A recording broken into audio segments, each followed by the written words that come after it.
আমি দেখাই নিজে মানে আমার মামুনি এই বেলকুনি দিয়ে ও কিন্তু দেখাচ্ছে ওই যে একটা মুরগির ঘর আছে, এখান থেকে দেখা যাচ্ছে কিনা জানি না, ওই যে দুটো ডিম দেখা যাচ্ছে। তো ওই ডিম দুটো দেখে ও বেলকুনি থেকে মানে পাগল হয়ে গেছে। এখন আমরা ডিম আনতে যাচ্ছি, চলো মা যাই, আসো নিয়ে আসি, চলো।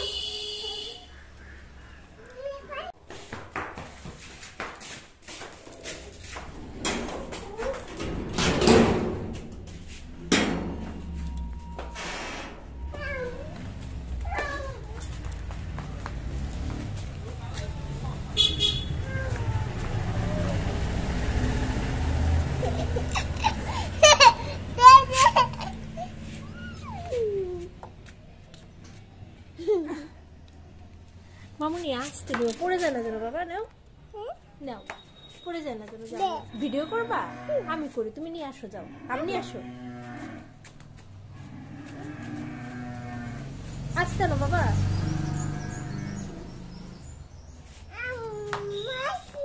আস্তে আস্তে যাও, পড়ে যাবে না। চলো চলো, আস্তে যাবো।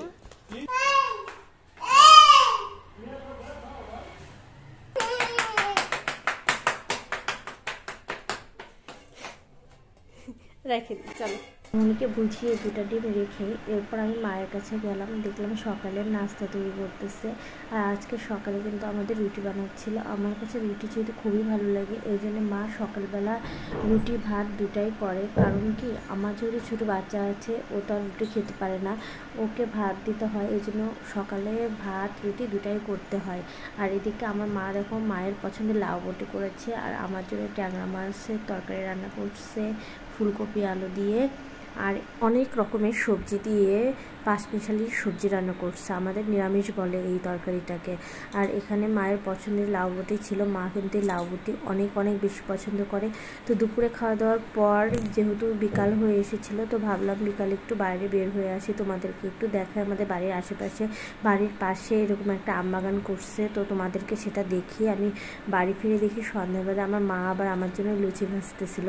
তো এই তো আমি বাড়ি থাকলে আমার মা আমার জন্য কত কিছু করে, বলতেই হয় না, এই জন্য আমার বাড়ি থেকে যেতে ইচ্ছা করে না। সেগুলো কিন্তু অনেক ফুলতেছিল, আর ছোলার ডাল কিংবা সুজি কিংবা পায়েস যে কোনো কিছু দিয়ে লুচি আমার খুবই খুবই ভালো লাগে। আমার কাছে তো অনেক মজা লাগে খেতে। শুধু অ্যাসিডিটির জন্য এখন আগের থেকে খাওয়া অনেকটা কমিয়ে দিয়েছি। আর লুচি আমার মতো কে কে ভালো খাওয়া অবশ্যই কিন্তু কমেন্ট করে জানিয়ে যাবে। লুচি পছন্দ করে না এমন মানুষ খুব কমই আছে। মামুনি, আমি, আমার ভাই সবাই আমরা অনেক বেশি লুচি পছন্দ করি খেতে। তো আজকের মতো আমি ভিডিওটি এখানেই শেষ করতেছি। আমার এই ছোট্ট ভিডিওটি তোমাদের কেমন লাগলো অবশ্যই একটি ছোট্ট কমেন্ট করে জানিয়ে যাবে। টাটা।